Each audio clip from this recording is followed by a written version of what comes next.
Welcome back to another video with us here at LMD and STEM Academy. In this video, we'll be working through the June 2012 Unit 2 Paper 2. It's a question 5 and it's on the topic of solvent extraction. So we're working on question 5B, part 4 to be exact. And it says that a solution of 10.0 grams of an ester Y in 100 cm cube of water was shaken with 200 cm cube of ether. After separation, the aqueous solution was found to contain 1.6 grams of Y. Calculate the partition coefficient between ether and water. All right, so we're finding our partition coefficient here. And so remember our general expression, right? Whenever we're doing partition coefficients, the idea is that you have your solute Y being in the aqueous phase, and then that's then equilibrated with an organic phase, right? So that's really the premise behind partition coefficient and solvent extraction. And so if we have this equilibrium that gets set up, right, we can talk about a partition coefficient, which is expressed as KD, being equal to then the concentration of Y in my organic layer. It's an equilibrium concentration, right? So I'm gonna have the concentration of my product, which is the solute in the organic phase, divided by the concentration of my reactant, which is Y, the solute Y in the aqueous phase. Okay, so that's how we're thinking about this from an equilibrium standpoint. And so this is my expression for KD, right? And so really what I'm trying to do is I'm trying to fill out all of this information in here. And so let me do a quick sketch again.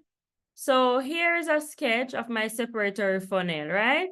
And so in my separatory funnel at equilibrium, right? So after I've shaken everything and I've allowed it to equilibrate, right? I'm gonna have my organic layer up top. So that's my organic layer.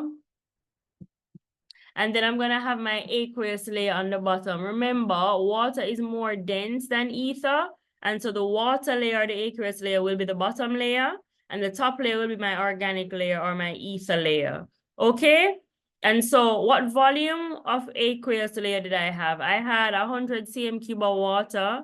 So right here is gonna be 100 cm cube in volume. And my organic layer, my ether layer, had a volume of 200 cm cube. Okay, so that's how much stuff is in each of the layers from a volume standpoint. And so what the question told us is that it says the aqueous solution, right? So my aqueous layer was found to have 1.6 grams. So I ended up with 1.6 grams of Y in the 100 cm cube. And so if I started out with 10 total, and 1.6 went in here, then how much will I have in my organic layer, right? It would be the 10 that I started with minus what went into the aqueous layer, right? And that's what I would have in my organic layer.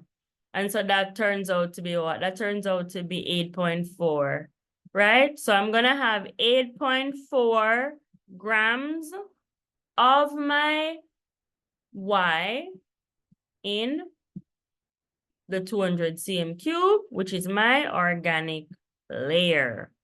Okay, so let's proceed with our KD calculation now. So we have all that we need to be able to just substitute in for a concentration of Y in the organic layer and a concentration of Y in the aqueous layer.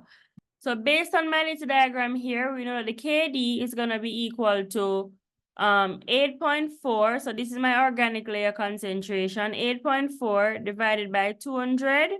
Right? That's for my organic layer concentration, and that's going to be divided by 1.6 over 100. So that's my aqueous layer concentration, right? We can do some simplification now where I'm gonna bring the bottom up to the top. So I'm gonna have 8.4 over 200, and I'm gonna multiply that by 100 over 1.6. And that's gonna go 2, and that goes away. And so now I end up with 8.4 divided by 3.2. And when I work that through, my KD is gonna come out to be 2.625. And so that's my answer there for that KD. Okay, and that's all that we were required to find here. So again, we're using our KD expression that we've established, and then we know what would be in our organic layer from a mass standpoint, and we know the volume of the organic layer, so we can find concentration. And it's similar for the aqueous layer. We knew exactly how much mass went in there, and we knew what the volume of the aqueous layer was. And so we were set up to be able to calculate the KD, and that's exactly what we did here. And so with that, we've come to the end of this question.